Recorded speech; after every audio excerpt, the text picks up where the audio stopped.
Hey folks, it's your host Brandon Harrington of Surviving the Music Industry. Hope you meant to click on this thing. Dad thumbs. It happens to me all the time. Before you scroll on to the main conversation with Will Hoge, I wanted to let you know that we just joined the American Songwriter Podcast Network. We're pretty stoked to be joining this amazing lineup of other podcasts. Visit the rest of their shows at americansongwriter.com/podcast. There we go. I did it. Let's do it. This is Surviving the Music Industry. That sounds sick. I didn't think about how that sounded. Happy belated birthday, America. I'm sorry I didn't get you anything, even though you've given me privilege for all these years. So how about the next time? You clean your shit up, get your act together. I'll get you something, I'll think about you. But I still celebrated my own way, just not, with America. Still did the fireworks thing. Did the beer thing and the cookout thing. And just so you people know, I'm recording this ahead of time.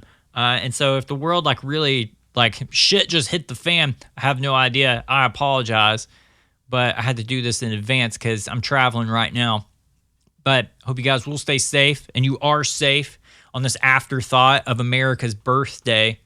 America's like a 200-year-old man that nobody's changed their diaper since, I don't know, Nixon years, I guess.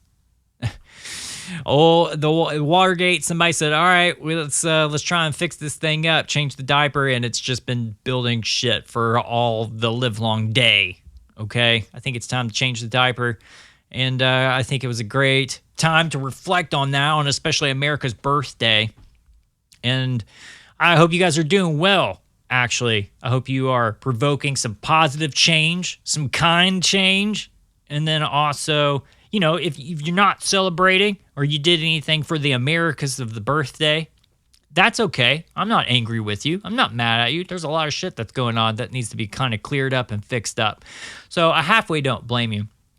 I lived out of the country, and some people will know this. I lived out of the country for a few times and for maybe a year spent at a time. And I can authentically say, as a backhanded compliment, there is no place like America. There are amazing places all over the world, and there's no place like America. And everybody has their own problems, their shit to fix. I love this country. I love the people in this country, no matter the creed, the religion, their what they stand for, their color. I really authentically and morally and empathetically really love a lot of people here. But we got to change that diaper. All right. So however you celebrated America, I hope it was just in a good way. If you just got toasted and blasted and just fired off some M83s, perfect. That's my kind of holiday. You know what I'm saying? But either way, I hope you guys were safe. Keep in touch with us at SMI Podcast or at Unofficial Brandon on some of those socials. And then, as always, you can go to smipodcast.com, drop us an email. And we can kind of go from there. But I got a really long episode here with Will fucking Hoge. You guys have no idea how excited I was to get this in the books with Will Hoge. I've been a huge fan of Will for years and years and years. I think he just represents rock and roll and just the badassery of what Nashville, Tennessee has to offer. Because there's not a lot of that personality in Nashville. Everybody, it's like this little cookie cutter, don't want to get in the way. I'm scared to say shit because shit really irks a lot of people. But Will's just fucking badass. He's a talented songwriter. I love the sound of his voice. I love his music. I mean, just I don't know, he's waving the flag of rock and roll and waiting for somebody else to kind of help support that flag too. I love his music. I mean, all the way from The Wreckage, even stuff before. I mean, he's got cuts. If you guys have heard, Even If It Breaks Your Heart, Eli Young Band, that could be maybe his big song. Maybe. I could be wrong. Another song nobody will hear. There's just a bunch of stuff, but I think Will represents this blue-collar rooted rock and roll sound. I don't even want to throw him in that Americana vein. Fuck that. I mean, this is just straight up rock and roll, and it can punch you like a Tom Petty song, and I love that. I don't know, he's always causing mischief in Tennessee. He wrote this political album that I authentically love. I think if you love America, I think it'd be a pretty cool record to kind of ring out and listen through. My American Dream. But he probably wants you to listen to his new shit. Tiny Little Movies came out on June 26th, so we're playing this a little bit later. But this record is no different than his past shit. It's amazing. I think if you liked Small Town Dreams, STD, if you're a fan, you know what that is. And I think if you liked that mixed with My American Dream, I think Tiny Little Movies could be like a little birth baby nugget in swaddling clothes of Tiny Little Movies. I think so. Maybe not. But that's my personal impression. And I really enjoyed getting to know Will because I never met him. I just knew all about him. I knew a lot about his music. I knew he was in a huge scooter accident around the time of his album, The Wreckage. I know he's about these co-writes from, do I have to call them Lady A now? Lady Antip? Have they even decided that by now? If they're sticking with Lady A, that's fucking awful. But anyway, I digress. He got us some cuts from Lady A all the way from Eli Young Band. He's doing the thing. He's a badass songwriter. It's blue collar, American waving the flag. I love it. I just can't say enough things about the guy. And it was so rad to talk to him because it felt like just normal dudes talking on the phone. And I really appreciated that. My anxiety was down. I felt really good. And so I think we got to the thing, and I was happy we got the thing on the record. Again, it's Tiny Little Movies. It's already out. Be sure to go listen, go download it. Be sure to go to his website, willhoge.com. Check out everything, especially if they're hitting the road again. You got to keep in touch that way. He's also got the socials at Will Hoge. But here we go. I heard somebody say, if we just tell them that the government is spying on us through our cell phones, and the only way to prevent the Obamas and the Clintons from having all of your personal information is you just have to wear a mask. I think a lot more people probably wear them. Oh, that's really good. One of my favorite videos so far has been, I don't know if you've seen this, like a woman going to a gas station, and this guy's on TikTok, he's filming it, and he asked this woman, hey, where did you get your mask? That's really unique. She said, oh, I made it. I just cut a hole for my mouth and where my nose because it was uncomfortable, but she was still wearing the mask. I saw one the other day that developed too that you can eat in. It's got a push button thing, and I was like, look, I'm all for the mask. I just think I'm going to take it off when I eat. I'm not going to do it while I'm eating. Oh man, that's what Nashville needs right now. I mean, we're at half capacity, something like that. That's what Nashville needs, an eating mask. An eating mask, exactly. Right. Oh man, yeah, it's insane right now. But what's even more insane is that you're ready to do the thing. Yeah, it's perfect timing. You know, I've always wanted to try to see if we could put a record out in the global pandemic, and now we're going to get to find out. It's great.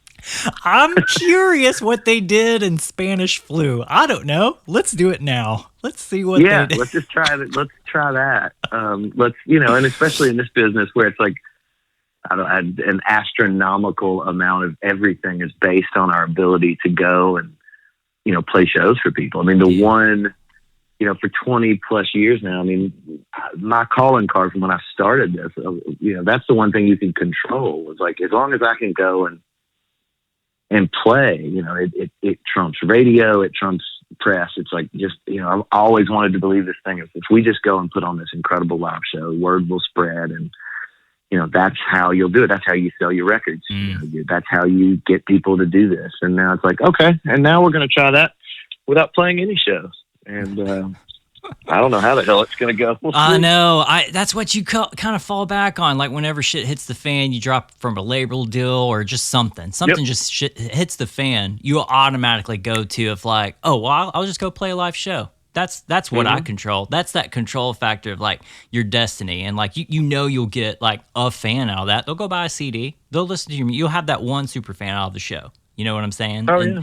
But, oh man, that's a great way to put it, because I never thought about it like that control of, that's the one thing we had control. It was the live show.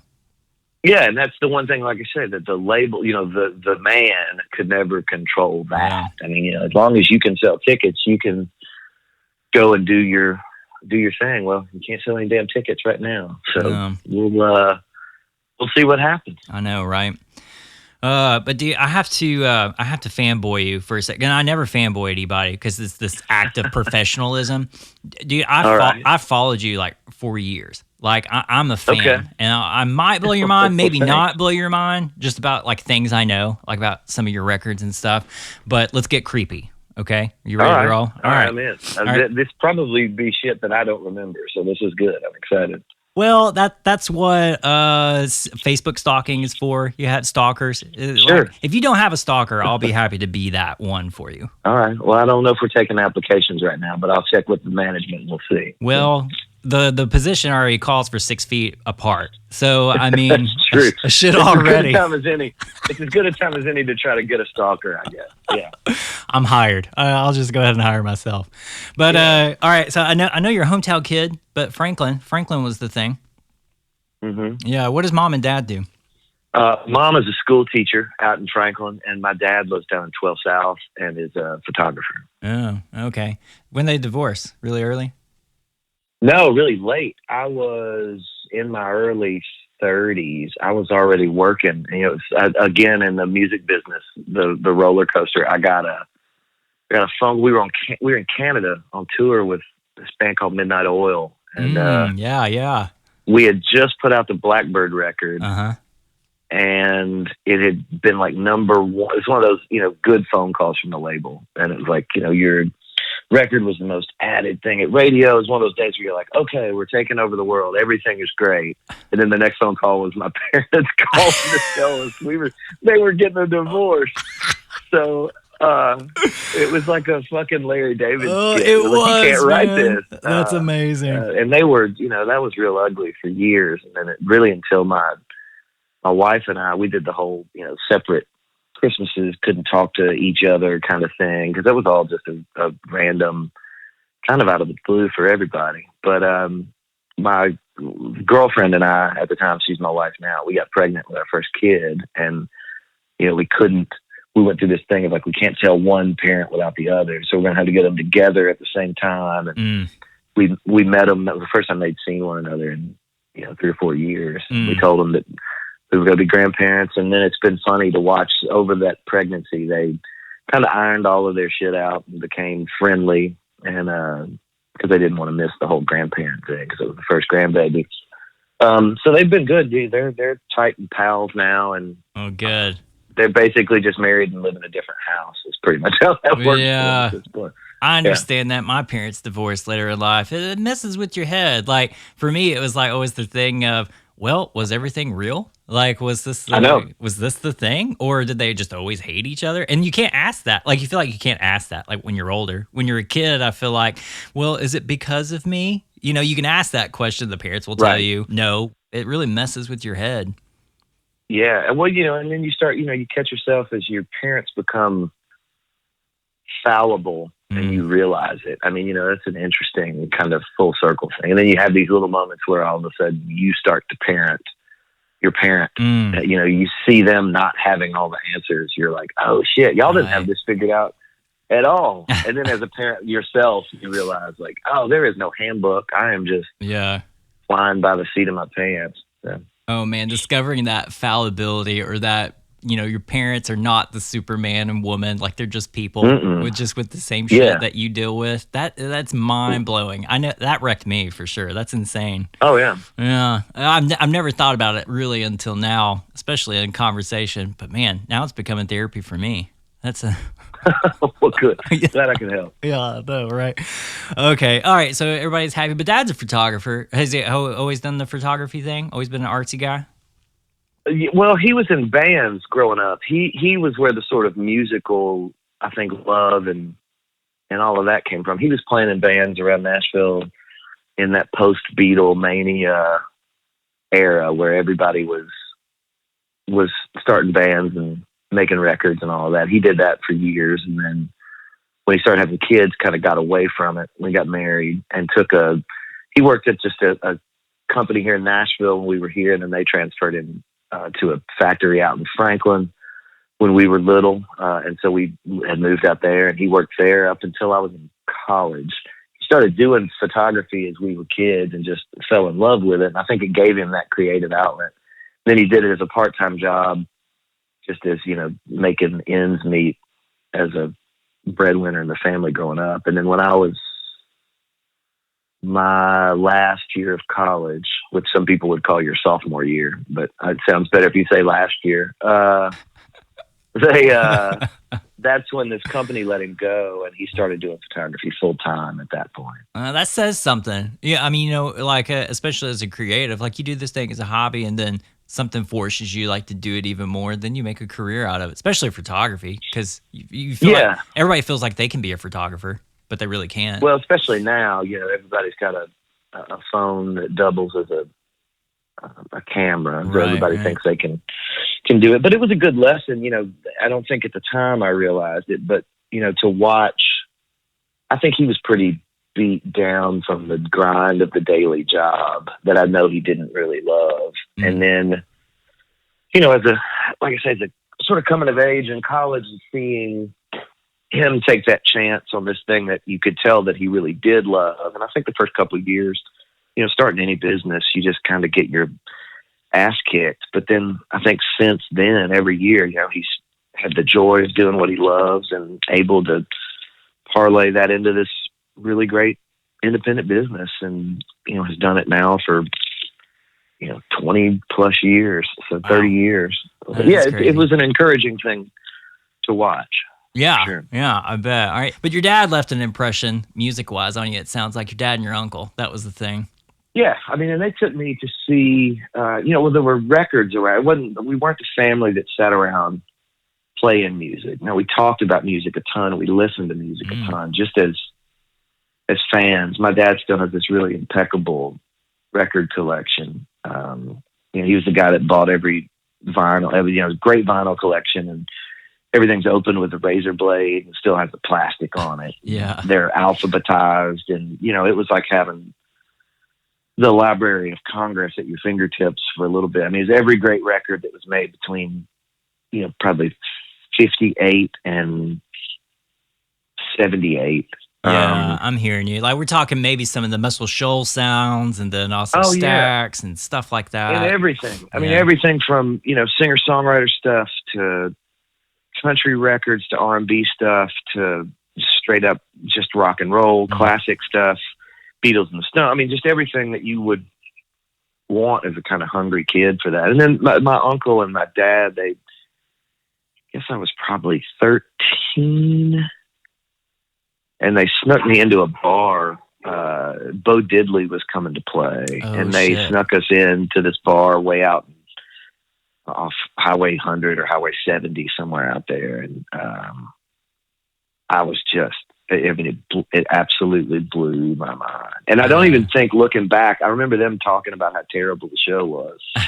And I just remember thinking, this is the greatest thing I've ever seen. Like, what do you mean this was terrible? It was just, it was amazing. So, there was a lot of that was a big influence from those guys growing up, for sure. Yeah, that's amazing, especially seeing Bo Diddley, because I've seen him too. And like in the moment, you kind of think, oh, this is like an amazing thing. But like you go to watch a video and you just think, well, that's not the most polished thing, Well, and I think at the time, and I think at the time it was probably around, it was either right before, I would have thought it was right after. He did that series of commercials with like Bo Jackson, right? Where it was Bo Don't Know Diddley, when he had this sort of Nike thing, and it was a little bit of an attempt at a resurgence, I think, before you could do that with doing commercials. But so I think I was at least aware of who he was in the sort of pantheon of rock and roll. But it was in this shitty bar with shitty bar food, and it felt, as a 13-year-old, it was the most dangerous place I'd probably you weren't supposed ever to been. be there. People were smoking joints in the corner. It was incredible. And I remember, the band was playing, and I think it was a situation where the opening band, they just put together like a local opening band, and then they play as Bo Diddley's backing band, which happened in that era all the time. And so they finished their set, and then they launch into this Bo Diddley rhythm. And I just remember thinking, like, my God, this just feels great. It's primal. And I'm looking around like, where's Bo Diddley? And they do this long, drawn out intro about the one of the inventors of rock and roll, and blah, blah, blah, blah. Yeah, yeah. Ladies and gentlemen, Bo Diddley, and people start cheering, and they have set him, he's at a table just right in front of the stage eating like a lobster. Like they've brought him in this fancy dinner, and he finishes his last bite of food and like licks his fingers, and then he just steps on the stage and starts playing. And I was just, I mean, again, I was like, this is insane. I couldn't get over it. I've never gotten over it. How rock and roll is that? You know, it was pretty damn rock and roll. Yeah. That's amazing. Oh, that's good. Rad. Yeah. Yeah. Those moments are amazing. It's so magnified, like in a kid's imagination. And like, that's the thing, like you want to do. Do you feel like that's a moment like in your life? That was the thing that said, oh, this is rad. This is where I'm going. Yeah. It was a moment where I think it was the first time that I really thought like, holy shit, I want to do that. Now it was still years, I think, before I could come out of the closet about it. But yeah, it was certainly a spark type moment of like, oh shit, yeah, that seems pretty awesome. Yeah. Yeah. But you went to college too. And I feel like school mom, because I heard you say that, and I heard you say school mom, and I feel like a family of educators are just like, well, Will, you got to go to school. It's not always going to be rock and roll. Was that the case for you? Well, a little. The thing is, my family, nobody went to college. My dad went to MTSU for about 30 minutes, and I think my mom went to a year and a half of college. So nobody had gone. So it wasn't, I think societally, it was just expected that that's what you do. You finish high school and you go to college. It wasn't something that we sat around with, letters and diplomas. That's how bad it is. I couldn't even think of the damn word. It wasn't like my parents had these big diplomas on the wall, and I had this pressure from them to go to school. I think it was just sort of assumed that you would do that, and I liked the idea of. I thought I wanted to be a history professor and coach basketball, so that seemed pretty logical. And then just got to college and really fell in with like the first real band that I had ever played in, where we were trying to write songs and play shows and really do something. And I just realized then that at Western Kentucky, up in Bowling Green. Yeah.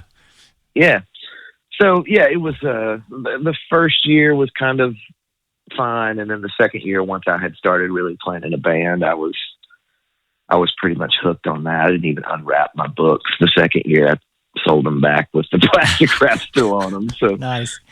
Get some money back. It was very slightly used. Yeah, I never used any of my books, but okay, I'm feeling that. I bet you would have been a rad. I feel like some of my favorite teachers were coaches like that taught history, because I remember one year we just watched The Grudge, and like there's nothing historic about it. We just sat there and watched The Grudge. Strangest history class ever. Okay.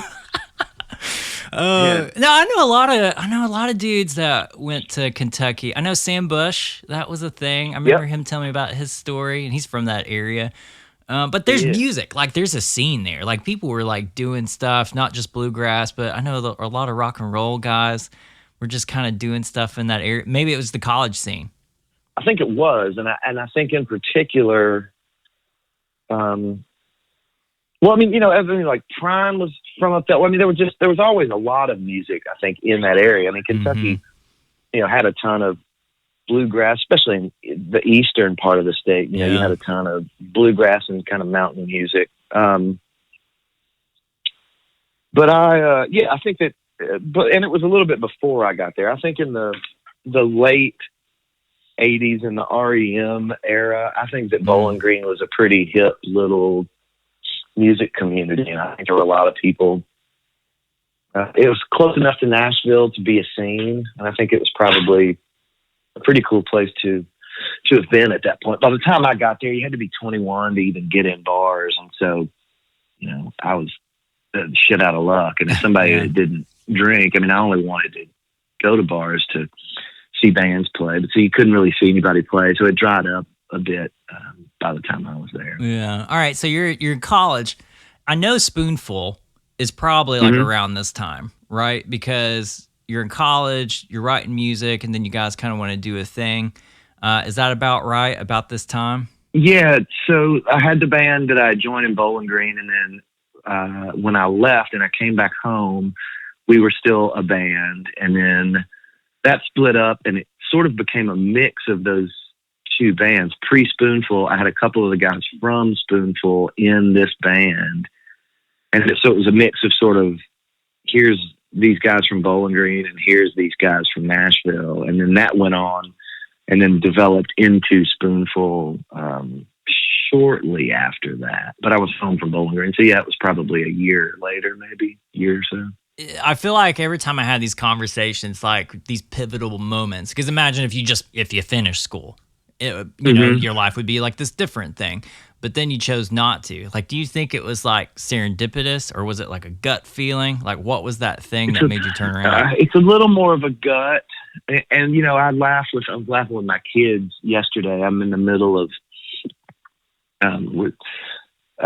sorry, long-winded answer, but you know, like I learn by getting my ass kicked. That is, you know, my kids are fortunate. Like, they can sit down and read a book about something and learn about it. I am the guy that I have to sort of jump in. I don't dabble very well. So for me, you know, it was like, well, I'm just going to do this, you know, and people would say, well, you know, you can't just, like, you have to have a fallback plan. That sort of conversation that always gets had. Yeah, right. In whatever your dream is, you know, well, I want to start a this. Well, you got to finish school. And I just never really bought into that. I thought, if I'm going to put all of my effort into something, I'm just going to put all of it in. And so Spoonful was really that. Spoonful was that sort of transitional moment. It was the last innocent thing that I probably will ever be a part of artistically, where it was truly just like, you know, at the start of that, I really believed, okay, we're just going to be a great band, and we're going to write great songs and play great shows, and it'll just grow, and that's how it'll be. Yeah. You know, that, and there was a lot of that, but then there was also those realizations of, oh, you know, the band dynamics and things that don't work about bands. And, you know, there's always somebody that works harder than somebody else, but then it, you know, you start to learn a lot about democracy and socialism. There's a whole lot of larger education trying to keep a band in check. Don't take civics. That was the moment. No, I mean, you know, you can just learn it. Just jump in a van and start playing with a bunch of guys. You'll figure that shit out real quick. No kidding. So over the course of that band, it was really, and, you know, I saw my first, you know, attempts, like really like record label people coming and wanting to sign a band and experiencing what the fuck that is even about and like. And then at that same time, you know, I had friends that were signing record deals and seeing what changed and what didn't. It was an incredibly eye-opening time. Yeah. For me. And then towards the end of it, that is where it was like, okay, what I want to do is, it was seeing Bob. There was a time as Spoonful was breaking up, we had met, there was another great band that used to play around Nashville at the same time called Backwater. And my friend Dylan Altman, he's been a friend now for 20 plus years. He was one of the guitar players in that band, and he was my original guitar player when our bands would play together a lot, Spoonful and Backwaters. And we became pals, and we went and saw Bob Dylan, who we were both huge fans of. He did a show at Municipal Auditorium, and I'd never seen Bob play. And, you know, we went and stood out there, and it's a shitty place to see a show, kind of in all of the right ways, like in a great way. You know, it's like, this is exactly what, you know, I saw Soundgarden there, you know, one time too, and it's same way. It's the closest you'll ever feel to being, you know, at a show in 1974 or whatever. Yeah, I feel like not much has changed. It's pretty great. Nothing has changed. And I kind of love it. I'm not complaining when I say that. Yeah. But so we watched Dylan, and it was one of those, you know, nights where it was just, he was pretty fucking transcendent. You know, he sang really well, and he was funny between songs when he talked, and the band was great. And I just remember that was another one of the sort of light bulb moments. It's like, well, this is the thing. Like, you don't have to be in a band. You can just be a dude that writes songs, and you can put cool people around you to play. And maybe that's different for this tour or that tour or this record. And we left there. And like I say, I just sort of started putting together my own band with my friend Dylan Altman being the first guitar player. And we sort of took this mix of guys from Spoonful and a mix from his band. And I put together the first sort of Will Hoge experience from there, and just started fumbling along from there too. Yeah, that's the genesis of it. Yeah, well, I mean, especially Spoonful. I mean, you never said this, obviously, but it's not like it was a wasted time, because I mean, you even from that EP, Tails Begin to Spin, like there's some songs that you pulled in later, like for Carousel. Yeah, you know. Yeah, I mean, that's really where I was really starting, because I didn't start writing songs. I mean, I didn't get a guitar until I was a sophomore in high school. And so I didn't, at that point, I'd probably been trying to play guitar, and I never wanted to be a guitar player. I mean, I wanted to be able to write and play and sing, but I wasn't the guy that was just sitting around learning to shred. Yeah, right. So at that point, I was barely functional on a guitar. And in Spoonful, I wasn't even playing guitar. I was just singing. But I was writing the majority of the songs and starting to write more and more of them and coming in with things. And that was where I really started to realize, like, okay, I've got to have a little more stake in what's going on. Dan Baird is in there somewhere too. I know you hung out with him a lot. Georgia Satellite's guy, that dude's rad. He's great, man. I saw him. Well, I didn't see him, but we talked a week or so ago. Yeah, he came in. So after I started my own thing, I had a couple of different groups of guys that I used, and started to write songs more, and started thinking about really trying to maybe record something. But we were at least touring and playing around. And Dan came and saw a show at the end, and I had a little 3-piece band and me. So it was 4 of us. And, had the first little batch of kind of new material, and Dan liked it and wanted to possibly produce a record.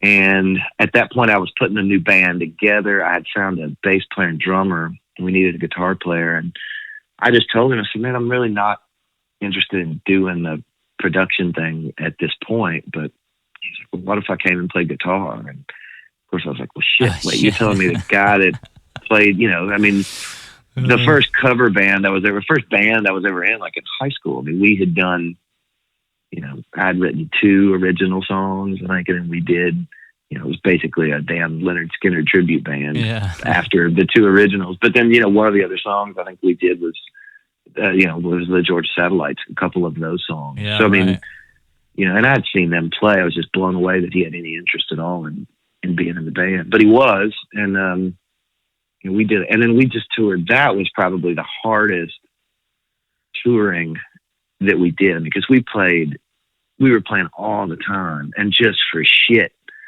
money. I mean, people, of course. You hear that story a lot, but I don't think a lot of times people understand it. I mean, it was truly like just not 4 teenagers. We're talking about 4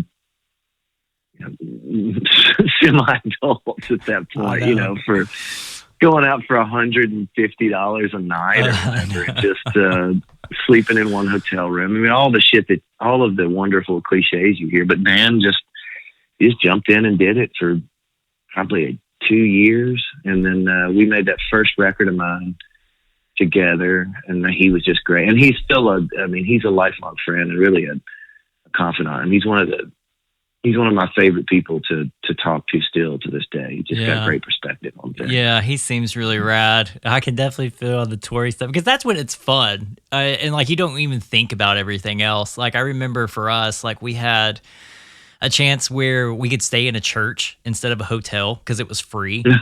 And like, we took him up on it, and we all slept like on the wooden benches that we thought was just so awesome. But now, as a 35 plus elder millennial, there's no way I would do that for my back. And so, but then that night there was a drive-by, and none of us, I mean, we're from the deep South. We barely even knew what a drive-by was. And we just all kind of popped up and said, somebody threw a rock at the glass. Yeah. But it was really No. somebody just popping caps out of church. Yeah. Yeah, it's funny, we never did a lot of the couch surfing thing. It was just we were always, now we stayed in every shitty hotel, but that was just one of the things early on. Very rarely did we do the crash on floors thing. It was, go get that $49 a night. We'd have been better off crashing on people's floors probably. Oh, yeah. At least save some money or whatever. Yeah, but exactly. So all this is before Carousel came out. Yeah, Dan recorded on Carousel, so he was in that band, and then we did the first bit of touring as Carousel was released. Okay.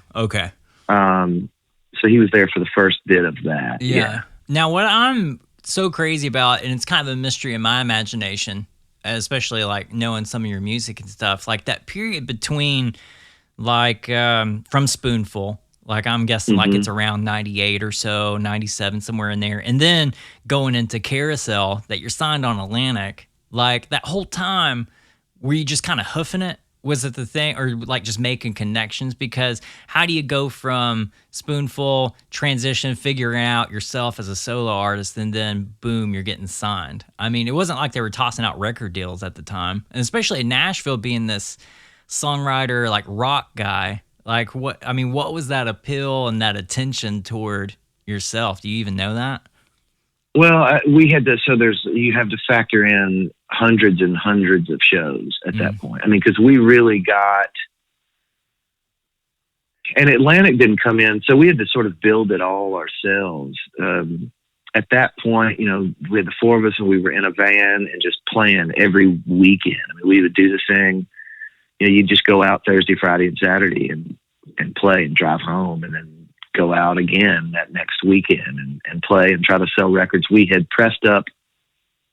I had opened a show for Matthew Ryan at the Exit Inn pretty early on, and Dan actually was out of town for the show, and we brought Doug Lancio in to play guitar for one show, and we had a board tape. Frank Sass, who was the sound guy at the Exit Inn for years, he had recorded a show, and he had just, we had played there a couple of times. People started to kind of like what I was doing. I mean, the word was kind of getting around town that you were doing a thing. This guy's voice, he's got the songs. Yeah. And so it was building, and the Dan thing was nice because it was like, here's this dude, he's playing with this guy. Maybe it's because he was playing a lot with Todd Snyder at the time. Okay. So, yeah. That probably upped my value, and noticeability a bit. Because it wasn't like you're this singer-songwriter, I'm just going to play in a coffee shop, like hope to get discovered. No, I wasn't doing that at all. I was really shitty at that. I was real shitty at that. I would have if I could have, but I would have been really terrible at it. I feel like nothing much has changed, like from even the story of my career stuff. I mean, it's like you're just hoofing it. You're just doing it. Like you're just actually going out touring, making shitty money, and having shitty things happen in your life. And then this all looks good because like you're doing the thing. Like that's less work for most people have to do because you're already doing it. Yeah. And so we did that little board tape, Frank started playing it kind of between bands at the Exit. And somebody came in one night at a bar, was like, I heard the live record, or I heard your record. I was like, I hadn't made a record. And it ended up being that. So we pressed some copies of that, and that enabled us to start going and playing more. And then I signed a publishing deal with a company here in town. It was kind of had one foot in Nashville and one foot trying to be in the rock and roll world. But I was able to take that money, and then we made Carousel just on my dime. I just invested in myself and made a record with this great guy, Scott Parker, who was a aspiring producer and just music guy at this point. At that point, and we made that record, and then that's where, shit got. It was just such an innocent time. Like I said, I mean, Lightning 100, such a great station, and they started playing one of the tracks, and then a station in Birmingham started playing a song. A station in Charleston, and then a station in Chicago. So all of a sudden, just as an independent artist, there was still enough of a music business that people would sort of look and go, here's these kind of cool stations. and they're playing this record. Let's check this guy out. And so it wasn't too long. It was probably 4 months after the release of that record. The labels came around and we ended up signing to Atlantic. They re-released it, just sort of filtered it up, and we toured for a year or so on that record, maybe 2 years, and then started making, the Blackbird record, which was the first thing that we really made for Atlantic. Yeah. Okay. Yeah. There's something rad. I feel like even in that time, because me at that time as a listener, as a consumer, like there is something rad to say, oh, listen to this indie band. I just found it. Like, this is the thing. And it just kind of blows up. Now when I hear it, I just kind of think, well, I mean, how old are we? But then there was like there was a thing. Like it was a bigger flag. It was like just a cooler thing. It was something like you would want tattooed on you. Like it's an indie band and this is the thing. Yeah, and I always felt, the weird thing about being an indie band, indie it almost became like what you sounded like. Right, and I've never yeah. sounded like an indie band. That's so that right. was always I think that was always a bit of a, the songs that I write tend to be something that's a little more accessible than what you would consider indie rock in a lot of ways, I think. Yeah. So then, you get these indie rock guys who are like, this isn't indie rock. It's got a chorus that you can sing along to. Like, that's not indie rock. And, but then, in the literal interpretation of independent music, that's kind of what I've always done. So, yeah, it's an interesting tightrope to walk. It is, right? Because like you hear indie like during this time, you almost think like pre-Dashboard Confessional or something, like before they were the thing. Like, oh, that dude can sing really good, but what the fuck is he talking about? And like, it's a hummable melody. I just can't sing it. But then, your stuff was like a lot more tangible. So yeah, walking that, it seems like ambiguity has been like a tightrope for you. Well, it was kind of always there. But I've always liked those two things. I did grow up listening to stuff that was real rock and roll and stuff that was totally storyteller, songwriter, country music. I like all of those things. And I think that, one of the things you learn in the major label world pretty quick is they have a really tiny pigeonhole that they want to put you in, and it either works or it doesn't work. And, right, wrong, or indifferent, they just move on to the next thing. And so it was always going to be a fight, even just making the Blackbird record. There was so much back and forth about what it was and where it was going to live and who should produce the record and all of these things that, I learned a lot in that process, but I also learned, towards the end of that, learned that I wasn't going to let the major label game control the what, the when, and the how I was going to make records. If I was going to make records for them, that's cool, but I was still going to have to do it the way that I wanted to do it. And that was obviously not going to work. Yeah, that control factor, that's a game changer. Once you realize like how much you actually don't have, I guess, at that point. But then also, I feel like my experience like with a major label situation is that, oh, this is great. We got all this money. If we can like market it or we do this thing, they have all these opportunities or these holes that they can fill and kind of place you in. But then because they are majors, I feel like, and I don't know if this is truly your story or not, it becomes like this thing of, well, another project is coming. Can we wrap this one up pretty quick? Because we got to focus on, I don't know, name anybody at that point and focus on their record now. Well, the major and major labels means that you really have to have major success too. And not success in that world is not relative. I think where I thought it was going to be, and it was incredible. We got to work with, Ahmet Ertegun was still running the label. We got to sit and have these meetings, and it just felt like a dream. It felt like it was this thing. Like I was 12 years old, laying on my bedroom floor, looking at stuff with the Atlantic label on it again, and thinking like, wow, I'm going to be part of this legacy of this great.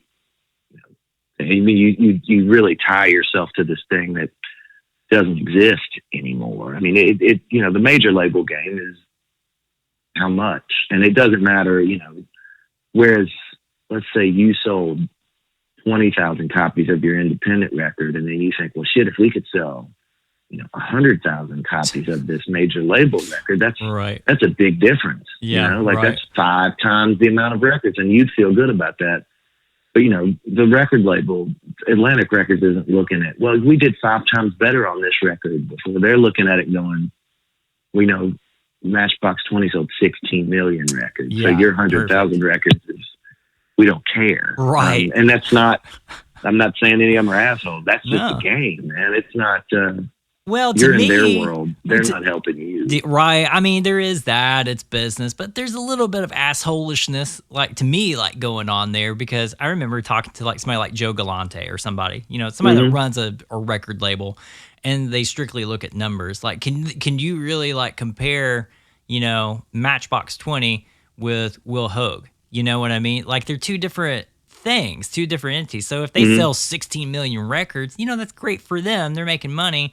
And let's say you sold 200,000, dude, that's still pretty rocking compared to probably most people, maybe either on that record label or whatever. I guess it just kind of boils down to this number thing, and they associate and I don't think they mean to do it, but then your identity gets wrapped in that too.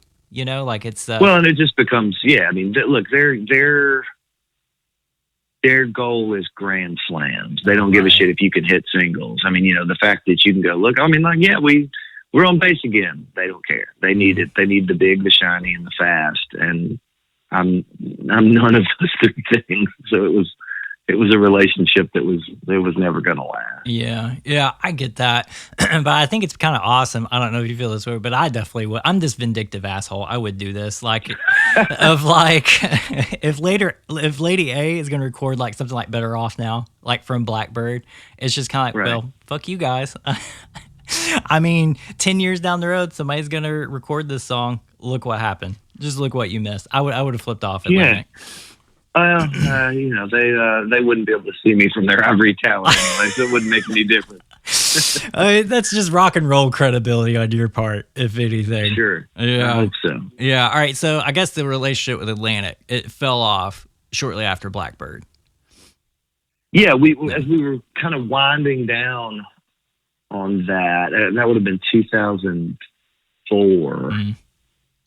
And I had written this batch of political songs that became the America EP, which we hold up in this great little studio in Oxford, Mississippi, and recorded with just the band. And where Blackbird was this long, arduous process with a major label and a big time producer. We were in LA and we were doing all these things, and again, it was an incredible experience.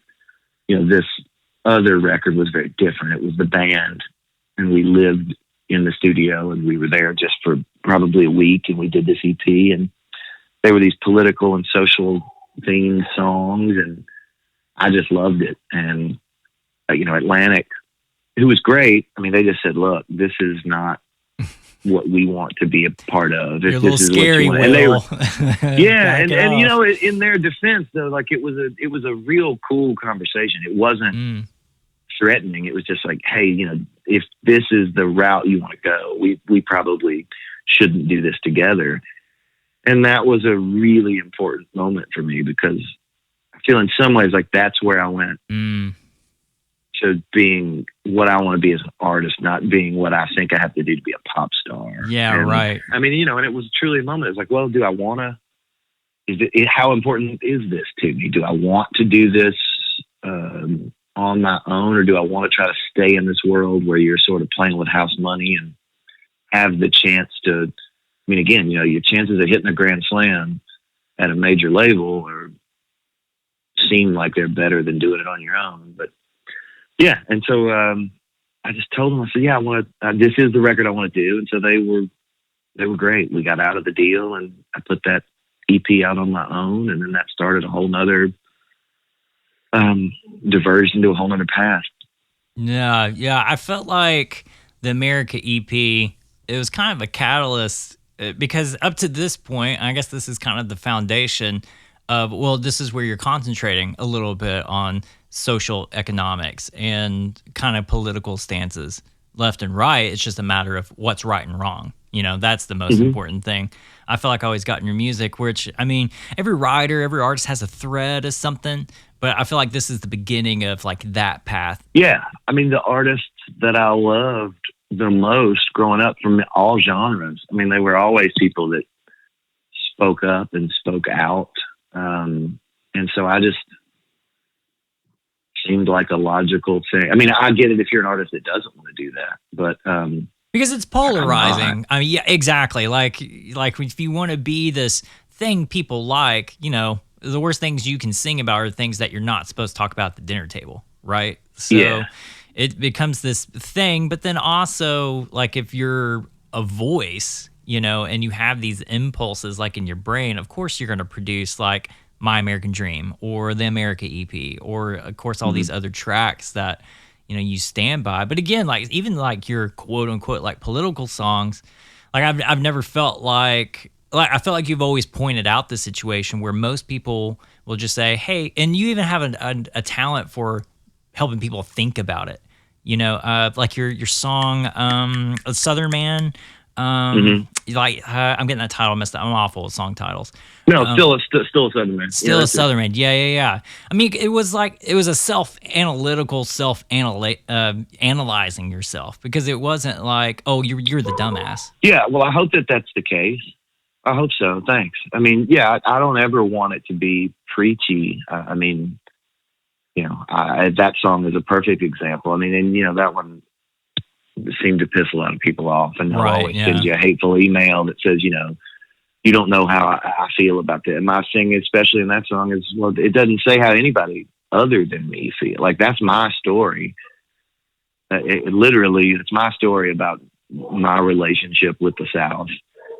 It doesn't have to be yours. It's literally mine. You can not like my story, but it's not telling you how to think or feel about anything.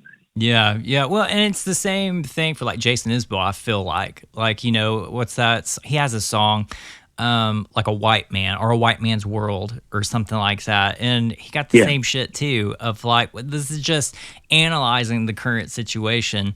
And it's just supposed to help you like think. And some people, I guess, just don't like the think. Maybe that's the problem.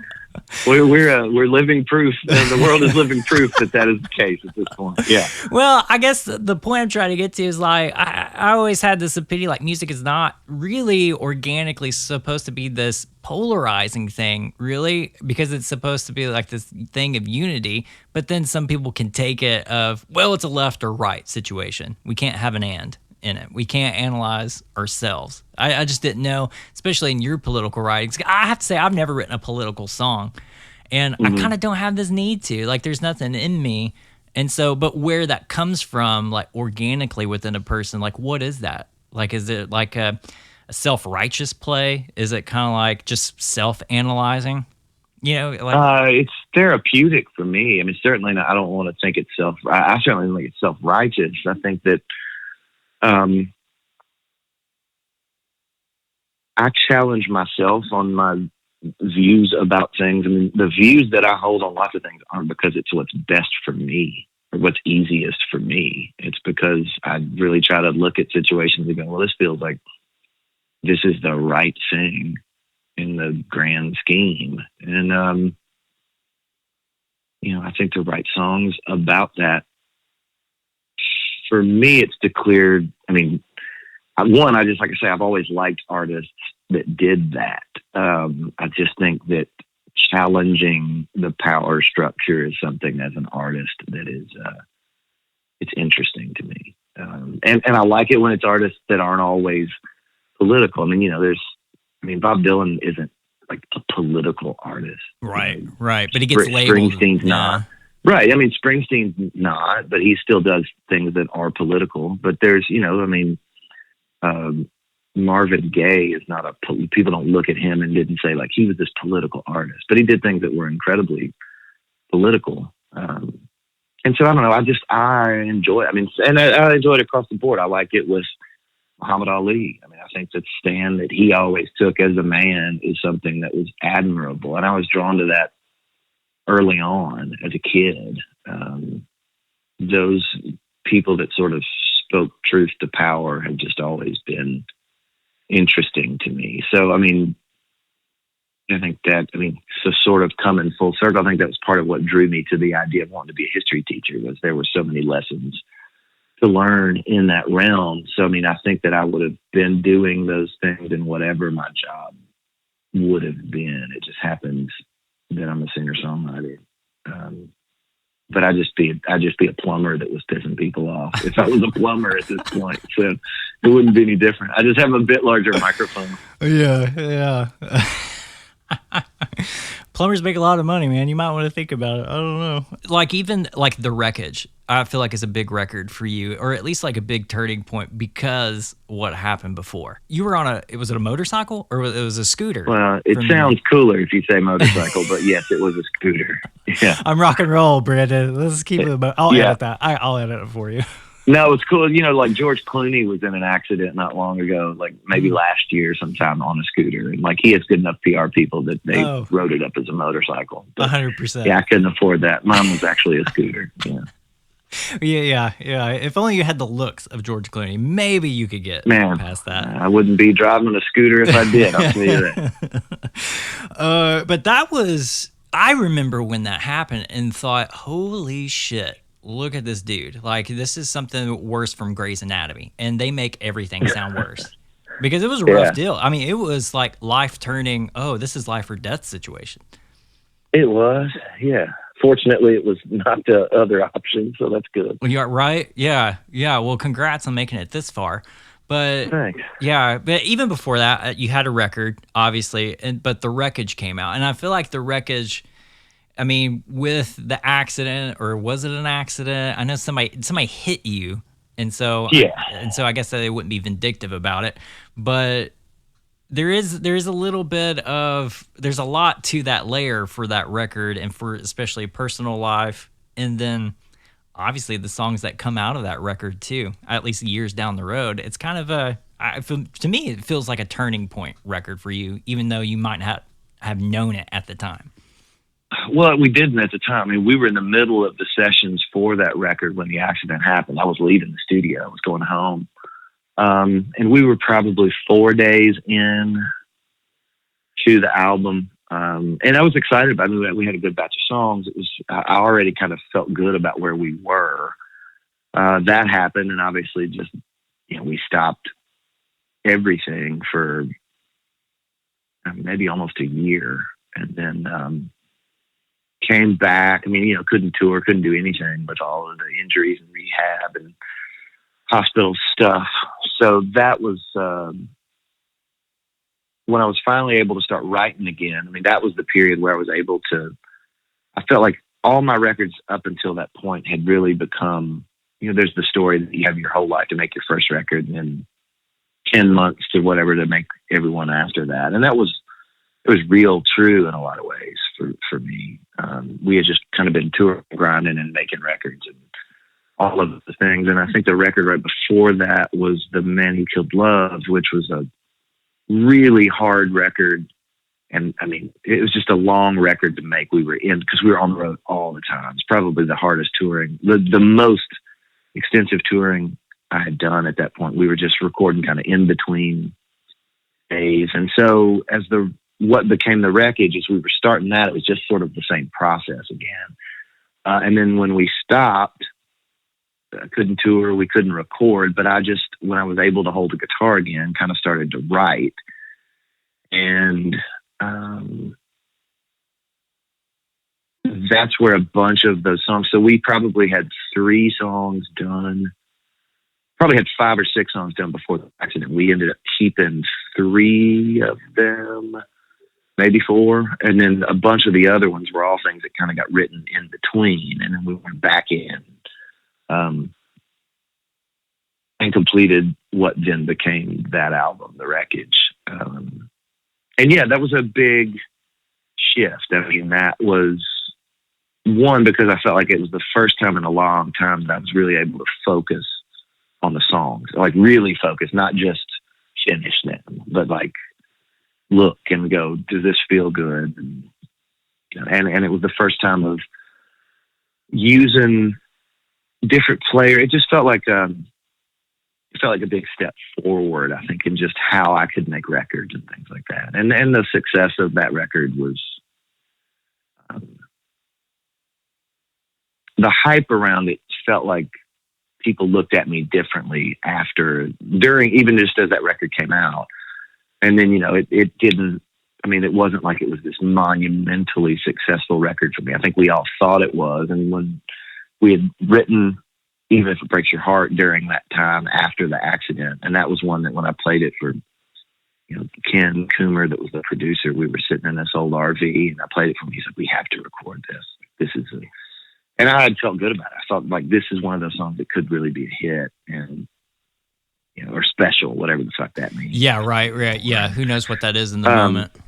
Right. But it felt like a thing, and it was worth, taking it to the plate to have a swing. And we did. And, when the record came out, people in the know were like, okay, this is your song. Like, this is going to be the one that puts you on the map. And it did. It didn't do any more or less than any of my other singles did, which, just kind of kept me trudging along, which is great. It's not a complaint, right. But, it wasn't any different. And then at some point we had heard that the Eli Young band had recorded. It was, this cool country band from Texas. And I thought that was cool, just that somebody was going to record one of my songs. And I didn't hear anything about it. That was a year and a half later from the time they recorded it. Now, did you have cuts before this time? Out. No, nothing had been cut at that point. And so that was a whole nother thing. And then obviously with the success that had for them, that just changed, I think, how I was perceived as a whole. Like, all of a sudden then I was a songwriter, right, and not just whereas before he'd always been this sort of, he's a rock and roller from Nashville. He's a blah, blah, blah. It was this artist thing. Then all of a sudden it added a hyphen to my description. Yeah, right. Man, it fucks with your identity at some point. Oh, yeah. I think from that record, I remember when it happened, when it came out, because I remember thinking, oh, Hard to Love is a good song. And I remember listening and I listened to the entire record all the way through, and I heard the song Even If It Breaks Your Heart on Lightning 100. And that's when I realized, holy shit, this is a hit song. Somebody needs to record this. Obviously it's out there. But then, like, I immediately thought, why isn't this like a hit song? And I just wondered, even at the time, like, why doesn't everybody like know what this song is? Because this is a brilliant song. But I want you to get into that as well. But one thing that you mentioned of, like, it was just another song to you. And I kind of feel this way too. Like, when you just, write these songs, or this is going to be the song, I feel like I don't know what that is, like, or if that's really the thing, because I'm too attached to it. To me, like, I just have my head and my heart like way too much into it, so I'm just doing the same thing I always do. It just maybe looks or sounds a little bit different. You can have an idea. I think if you do it long enough, your instincts are right about whether it's, there are songs that, there's songs that you write that aren't good. You do this more than once or twice, and you go, okay, I got to finish it, but it's not great. Nobody's ever going to hear this song. And then you've got a level of song that you write that you go, this is good. I should put this out. And that's a good feeling too. And then there's this other batch that you write that you go, man, this feels like this could be special. Yeah. But the reality of it is, there's sometimes, like, the shitty ones that nobody hears, they are what they are. The other ones that you go, this is good enough that I should, this is as good as this song can be. I want people to hear it. But, you don't think it's a world beater. Right. But there's some of those that, all of a sudden you play it for people and they go, holy shit, this is the one. Then there's other ones that you think are, you've reinvented the wheel in some way and go, this is great. And you play it and they go, yeah, it's good. I like it. So I don't, you don't have any clue about that shit anymore. Right. And what I learned in that was, the reason mine was not a big smash and the Eli Young version it's money. Right. That's what I realized and that's not a complaint, but like, to watch what those guys had to do and how hard it is to really get a song to be in, and this is, I mean, again, I had no experience in the country world at that point. It was all, you know, that was all foreign, but just watching major label money and major radio stuff and like the hoops that they had to jump through and the things that they had to do and the money that people spent. I mean, it answered the questions of why I had never had a big commercial successful song. It wasn't necessarily because I hadn't written them. It was because you can't play in that world without major label just the money. Yeah. And that's not, again, it ain't a complaint, man, but it's right. just, that's the way the wheel gets greased. And, yeah. And I ain't got the money for the oil. So that's what sucks, man, because there's just great shit out there everywhere. And they just don't have the money to back it up. Yeah. Because my life would be fucking sad if I never heard Even If It Breaks Your Heart, you know? Oh, like, I appreciate that. It really would, because to me, that set a tone, especially as a songwriter, of thinking, oh, it can be personal. Like, it can be right. like a narrative of a musician, hard road kind of life, and I'm still going to keep dreaming kind of thing. Yeah. I think this song set a tone for a lot of different songs, especially for Nashville and maybe country specifically, a way how people write.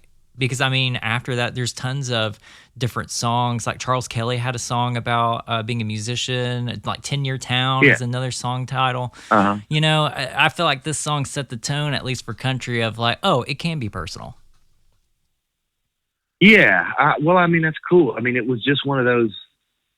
I also felt like there was a moment, you know, as it started to get nominated for awards and you start showing up for these things. I mean, it was a cool thing to watch because I felt like people felt like the underdog won for once. I mean, and you know, and I could sense it. I think Pasley would probably say the same thing. I mean, you know, there was a thing where it felt like we kind of slipped one over on the man. It was like the man has this control over everything, and it's like, who writes the hits and who does this and here's how it works. And you know, you can't write something that's too personal and it's got to be this and it can't have any darkness. It's got to be these positive, blah, blah, blah, all the things that you hear.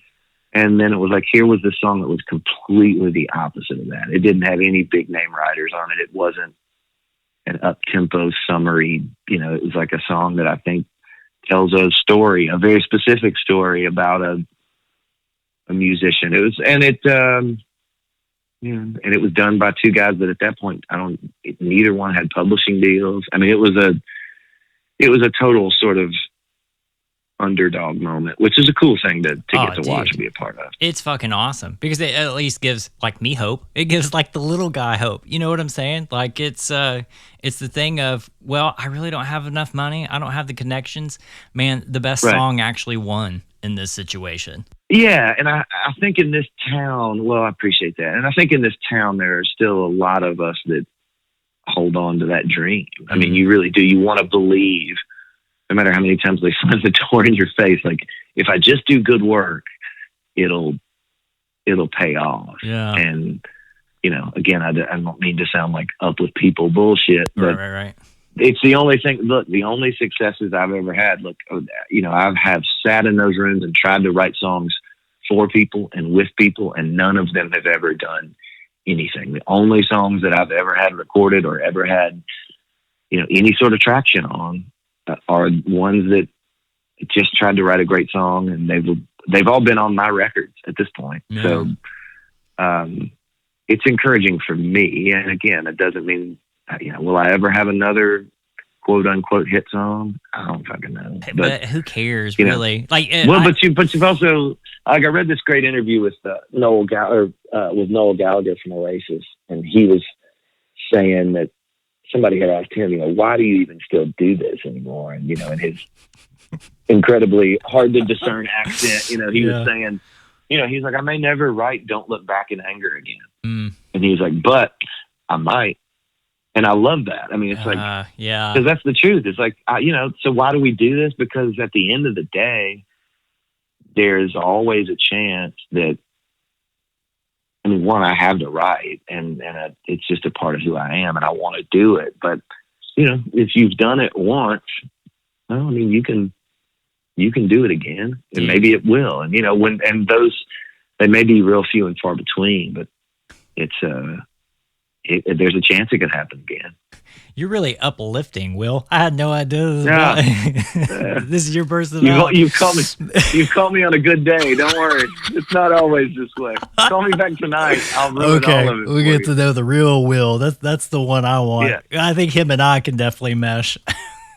Yeah, for sure. No, because, I think that's still true to this topic, because at least, this record came out 2009, I think I'm seeing right now. But then, Eli Young Band didn't cut it till years later down the road. Hindsight is 2020. And like you can say, oh, well, yeah, it was a success because I put it on this record. But it's like one of those things of like, you just never know. Like, you just kind of keep doing it. And even within that, Jack Ingram is a friend, and he had, right after my record had come out, he was still signed to the same label as the Eli Young guy. And long before they had heard it, he went to the label, to Scott Borchetta, and was like, hey, I want to record this song. And he's like, this is a hit. I want to record. This is my story. And Borchetta was like, this is bullshit. And Jack tells me the story every time I sing it. He said, Borchetta told me, if you want to record some middle of the road Americana bullshit, you can go to a different label, and hung up the phone on it. But then 2 years later, the Eli Young guys record it for Borchetta, and he loves it, and it's a hit. I mean, it's just, it's comical. Dude, that is something from a Larry David moment. It is, man. That's and and I tell that story all the time. So it's the thing too, is like this town you learn, because even the Eli Young thing, when it happened, it was so foreign to me. I didn't know to be excited. I didn't know what any of that meant. Like, somebody cut my song. Okay, cool. I know that means they recorded it, but I didn't know the shit that you have to go through with even getting it on the record, because that's years later, and then getting it on the album, and then even getting it to be a potential single, and then to get it to climb the charts. It's all of these. It's basically just waiting on disappointment every time. And so waiting on disappointment. Oh man, oh, it is, perfect. Man. Because and I only know that because that was my only experience. So fortunately, it was really good. But all these other things that happen afterwards, you get one that's, Keith Urban was going to cut a song at one point and recorded it, and it was going to be this huge hit. And I was waiting when it was going to be released, and then we found out the day the record came out, it didn't even put the damn song on the record. Oh shit! So you get this shit that happens all the time, or somebody calls you and goes, another artist called me one day and said, it's Charles Kelly again, and they've been great and cut a couple of things of mine, and he called and sent this flowery message about this song that they were going to record of mine, and he'd say, we're going to make you so much money with this song. That's the kind of shit you're like, well, okay, great. Yeah, right. And they didn't even put it on the record. It's just, and that's from the artist. That's the artist. It's from the artist. And so I just, I have learned, as it's a cool thing that anybody even wants to take the time to listen to anything I've written. Right. But the level of, I laugh all the time with my wife. It's like, she'll kind of bust my balls that I'm not excited about things. It's like, I can't get fucking excited about things that 99% of the time end in heartbreak. Like, it's just cool. I'm flattered. I truly am. I'm flattered that anybody even wants to listen, much less think about recording them. But I've just got to concentrate on the work itself and trying to write good songs. And then, like you said, it may be 10 years from now, somebody stumbles on something, and if you write the right songs, they're not going anywhere. To me, and I think that's a pattern that's proven, like, through your records. Like, you just wrote like what's right for you. Like, that's been the amazing thing, is like there hasn't been like a pure 180 degree like shift. There's a lot of themes too, like you've always held on to, even from like, the little guy, like work for blue collar people, like just having those anthemic songs like from Strong. And of course, dude, you can write a fucking love song. It's insane. And make it not sound like a love song. Like, I can hear the curse, like maybe just that hook, and just say, okay, that sounds kind of cool. I'm interested to at least see what that is. But never in my wildest dreams would I think, oh, that's a different kind of love song. That's just different. Good.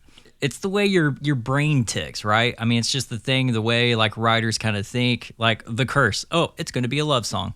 That's what this is going to be. Yeah. Well, that's stuff yeah, I hope that's the case. I mean, because I like those kinds of songs too, where there are certain songs that you get that the title gives it away, and sometimes that's necessary. But I thought that in that one in particular, I mean, the curse being a really positive thing. When you read that on the back of an album, I think you go, okay, this is going to be dark. It's like, oh, actually, this is really sweet and nice. So that's cool. I'm glad you dug it. Oh, dude, 110%. And then even like, there's another theme I always like about you, and which is, it's kind of ironic and it's funny to me, is like, you always have like these songs on your albums, like You're Running Away from Home kind of moment, you know? And like, even like on this record, Little Tiny Movies, like even the River That Runs, I mean, fucking awesome hook. But then also the idea of like leaving home. Or there's another song that comes to mind on STD. I had to call it that, by the way. So on Small Town Dreams, growing up around here, that's another one of like, you're kind of tired and want to move out of the town. But the funny part is like, bro, you haven't lived outside your own town for like 40 miles. That's probably the furthest like you've lived outside your own town. So to me, there's something comedic and ironic about that. But then as a human being, I'm wondering if like, is there a sense of adventure like to this guy? Is there something like he always kind of wished that he has that story, or did you even have that story? Well, so I think you're talking about two different, geographically, I think there's no question, I'm not incredibly far from where I was born or raised, but I think I'm light years from the place that I grew up, the situation I grew up in. So there's a big difference there. I think that you can get far away from the place, but there was a realistic yearning as a kid growing up in Franklin, Tennessee, thinking, man, I can't wait to get as far away from here as possible. I mean, it wasn't this thing that I loved being a part of when I was growing up there, I don't think. Or I always thought that it would be something bigger. Yeah. It seems like, it does sound like there is a difference of home, obviously, geographically and emotionally. But, like, do you feel conflicted in that? There's something poetically speaking and emotionally driven, I feel like, for you about this idea of home. Yeah. I mean, I think that I have always longed for that. I mean, I was fortunate to have a pretty great childhood. I mean, really and truly, even through whatever I liked, didn't like. I mean, I still was I was always safe and taken care of and things like that. So, I think that there is something to that. I mean, wanting to feel like you have that place that you can look back. And I think one of the things I've had to come to terms with in life in general, and especially like, that doesn't mean there's nothing bad about it.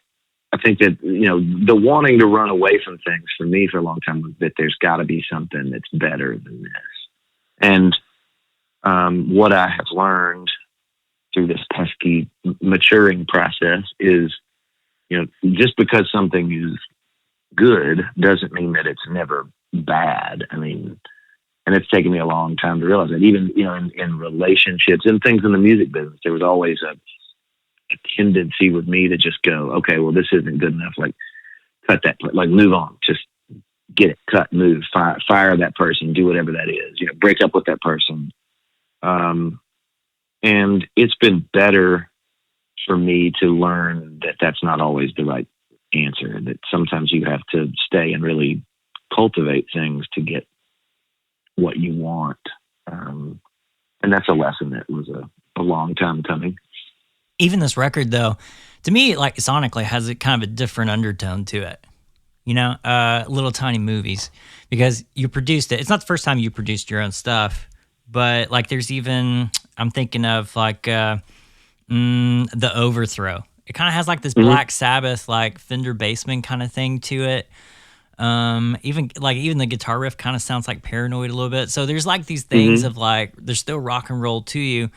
And it still has like these common threads and themes I've always picked up through your career of like, social awareness and there's like those heart songs. There's the Get Out of Town song. And All the Pretty Horses. Holy shit, man. That's probably my favorite song off the record. Oh, like, thanks, man. That line, I like that one. Dude, I do too. Like that line about Mona Lisa is a rich man's daughter. Like, I guess basically at the top of that chorus. Oh, man. It is so good. It just flows. Like, it feels perfect to me. Why is that song your perfect? Or why is that song important to you or your favorite? Well, I started writing more.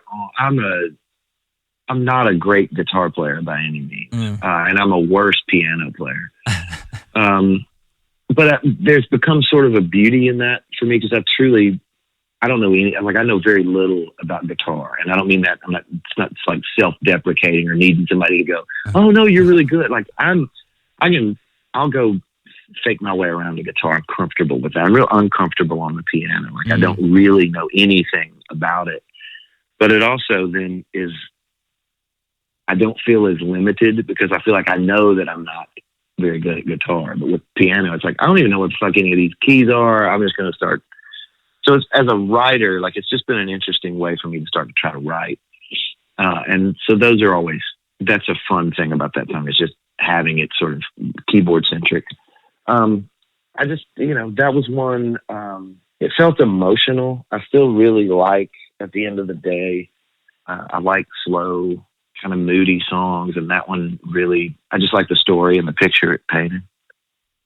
Yeah, it does. Yeah, it does there. The imagery is there, but there's also still, even as like a quote unquote ballad, there's something that's still rock and roll about that. I hope maybe so. It's like how you play the piano too. Like there's something to that simplicity thing. Yeah, that's awesome, man. Yeah, I really think, like, especially like with these themes, that's one thing I wondered about, like this record. Like, what was the thread for you? For this one, it was more just having a batch. When you write all the time, you sort of start to have these songs that pull up with one another, and they just sort of start to feel good together. It's not necessarily a concept of like, this is a happy record or a sad record or a family record. It's just really like, it's just sort of cooking in a way. You get a list of ingredients and you just sort of start piecing things together and go, well, this works well together. I like these two songs and this song fits. And so it was really just more of that than it was a predestined sort of, I'm going to make this type of record or here's what we want to say or any of those things. I don't even think the characters are the same in each song. I think that sometimes in my records, even Small Town Dreams in a lot of ways is a record that was written kind of with the idea that it reminded me of sort of teenage me. Like, what would I have wanted if I was, as a 16-year-old kid in Franklin, Tennessee in the 80s? Like, what, like, this is the kind of thing that I'd want to hear. I think that there's a singular voice in each of the songs. And I think with this record, and that was part of the reason with the title too, is I think that they don't all go together. Not every person is, it's not the same character singing every song. To me, it's a little bit different. There's obviously the records that don't, have any correlation to one song to the next, but like really each song to me is like, oh, here's a little movie. Good. Here's a little piece. I don't know what that is. Maybe this is a Kevin Costner movie. Right. Maybe here's a Brad Pitt movie, that kind of thing. Well, that was the goal. And, we've got this great idea.